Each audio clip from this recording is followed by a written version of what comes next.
Here's my Google site that I've created around portfolio work, and I've added links and resources to working with portfolios with students so that they can gather some of the work that they've done, reflect on it, curate it, meaning organizing it to display in a way that shows what they know, can do, and what they understand, their achievements, if you will.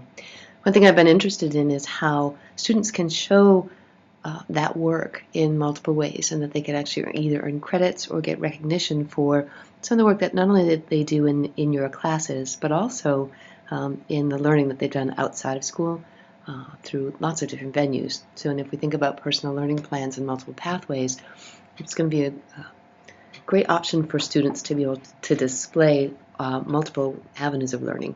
So, what I want to show you is in this Google site, in a portfolio, I can go ahead and get some sort of recognition for the learning that I've done. I'm here in this resource called Credly, and I've gone ahead and made an account for Credly. And what Credly does for me is it allows me to claim some credits from places where I've done some of the learning and that I have submitted artifacts for that learning, and now they've given me a badge to show what I know. For instance, one of the badges I could learn is I could go out to the Smithsonian Quest, and I could decide that I'd be interested in earning the historical biographer badge. I could sign up here and do the work that they expected me to do, and then I could earn this badge and take that badge, get it in my Credly account, and then display that on my portfolio. So let's see how that works. I'm here in my account. I come on over to my credits, and I'm going to see that the badges that I have indeed earned so far, there are two. I've doubled up on this one from the, they're both from the Tarrant Institute for Innovative Education. And if I would go and click on this, you can see information, not only from the issuer here, I can click on and get some more details about who that institution of learning was. I can also see the title of that, the description of what this badge entails, and the criteria upon which it was built or judged. And I could click and go ahead and see the evidence that I've submitted to that. Now, all of this information here is going to be able to be displayed here and be clickable so that I can show future employers or the transcript office or even my teacher what I know, understand, and can do, and perhaps get credit for. So let's go back to Credly here. I'm going to come back to my credits and show you how to go about doing that. In order to find the way to grab the linking for the Google site, I can't just be in what I've earned. I have to come on over to categories. And if it turns out when I first do this I haven't made categories, I'm going to click Add Category, and I added a category of social media.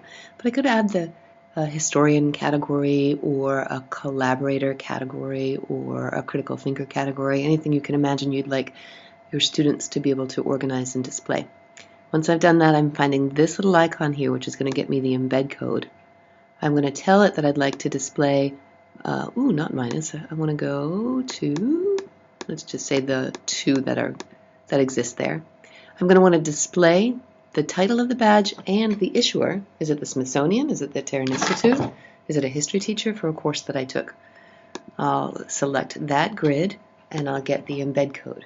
This is the code that I'm going to have to copy and put into that Google site. So I'm selecting that and copying that. And I come back over to my portfolio now, and I'm going to go into the edit. I'm going to use the content box that's empty over here, and I can go ahead and paste that in. But there's one other step that I have to be certain that I do. I've just grabbed code and not regular text, so I want to tell the site that I'm actually going to be editing the code. I'm going to pop my cursor where I want it to be, hit paste, go ahead and update that. Notice that I've got the Google gadget here. I'm going to click on that. I want to make sure that I center that just because I like the way that it's going to look in that box when I center, and I'm going to hit save. What you should see now is actually I'm going to have to move that over again, but that's okay. You'll see that I've got both of my badges here in that way, and it's now displayed in a space that I'd like it to be. I could easily have put it someplace else with a different layout on the page. It's just a matter of the design features that I'd like to have. And like I shared before, that now this is live, and if I go and click on that, it again brings me out to the badge details, along with being able to click on the evidence. It's directly from my Google site.